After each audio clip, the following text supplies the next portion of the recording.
अपराजिता शादीशुदा इस चीज के बारे में सभी घर वालों को पता चल जाती है। यहाँ जो अपराजिता कहीं ना कहीं कोर्ट में भी होती है तो उसकी बदनामी बहुत ज्यादा हो जाती है, लेकिन प्लॉट भी यहीं से क्रिएट होता है क्योंकि स्टार्टिंग से ही ये कोर्ट में हर चीज की जानकारी जैसे यहाँ इरक में लग चुका होता है। इवन अपराजिता यहाँ इसलिए परेशान होती है क्योंकि ललित यहाँ खुद को बहुत अच्छा दिखाने की कोशिश कर रहा होता है। वो पहले तो इसके ऊपर इल्जाम लगवाता है कि शायद रक्षित के साथ में इसकी कोई गलत रिश्ते हैं, लेकिन बाद में ये खुद डिफेंड भी करता है इस चीज को। हालांकि यहाँ ना धीरे धीरे बढ़ने लगती है और अपराजिता इस चीज से तंग आ भी जाते हैं, लेकिन जो इसकी वकील होती है वो इसको निर्दोष साबित करना चाहते हैं और चाहते हैं कैसे भी डिवोर्स हो जाए। हालांकि जज लास्ट तक मान भी जाता है, लेकिन वो इस चीज को घुमाना चाहता है क्योंकि उसे लगता है कि शायद इस रिश्ते को बचाया जा सकता है। वहीं रक्षित की माँ भी इसके लिए रिश्ते लेके आ रही होती है और वो ये चाहती हैं कि शायद जल्द से जल्द साबित भी हो जाए। लेकिन विवान को चीज़ें जो पता चल चुकी होती है कि शायद अपराजिता की शादी हो चुकी है और शायद उसकी तलाक की वो पहले हियरिंग है, तो इस चीज़ के लिए वो रक्षित को बताना चाहता है। हालांकि ये लगता है इसे कि शायद रक्षित को नहीं पता है, लेकिन रक्षित को तो ऑलरेडी पता होती है।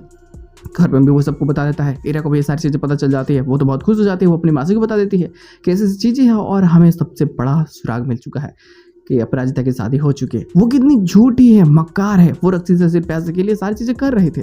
हालांकि अब इन सभी चीज़ों को पता चलने के बाद ये सभी लोग मिल जाते हैं उस चीज़ को रोकने के लिए और पता चलता है आगे जाकर के तमाशा और बढ़ती है। कोर्ट हियरिंग बंद होने के बाद में जैसे ये लोग बाहर आते हैं, ललित यहाँ पे बहुत अच्छा बनने की नाटक कर रहा होता है। अपराजिता वो एक खींच के कान के नीचे देती है और वो उससे समझाती है कि डिवोर्स तो होगा ही, चाहे तुम कितना भी अच्छा बनने की नाटक क्यों ना कर लो, क्योंकि ये फिर से उस प्रॉब्लम्स को फेस करना नहीं चाहती। जो 4 सालों तक इसके साथ में हुआ वो चीज़ें बहुत गलत थी और इस चीज़ के लिए खिलाफ अगर इसे लड़ाई लड़नी है तो यहाँ लड़ेगी। हालांकि जो इसका ये बोल्ड स्टैंड होता है ना, इस चीज़ के लिए कहने का रक्षित भी इसे सपोर्ट करता है और इन द एंड पोस्ट में वो अपने प्यार का इजहार कर ही देता है। हालांकि इसके साथ एपिसोड की एंडिंग करती होती है। ये पोस्ट होता है जब वो लव लेटर लिखता है अपराजिता को।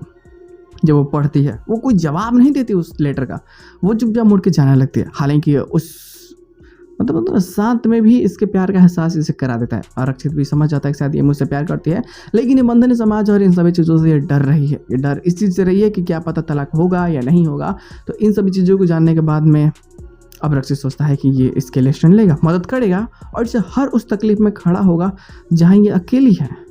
और अब ये अपने फैमिली वालों को मनाने की कोशिश करने लगता है, लेकिन तमाशा तो बढ़ रहा होता है और भाई धीरे धीरे जैसे इनकी कंपनी और सारी चीज़ों का नाम बदनाम होने लगता है और ईरा इस सभी चीज़ों का फ़ायदा उठा रही होती है और वो उसकी यानी रक्षित की माँ के सामने एक ऐसा खुद को दिखा देती है कि मैं अपराजिता से बहुत अच्छी हूँ, मैं आपका नाम स्टेटस ये सारी चीज़ें मेंटेन करके चलूँगी क्योंकि मैं अच्छी फैमिली से आती हूँ।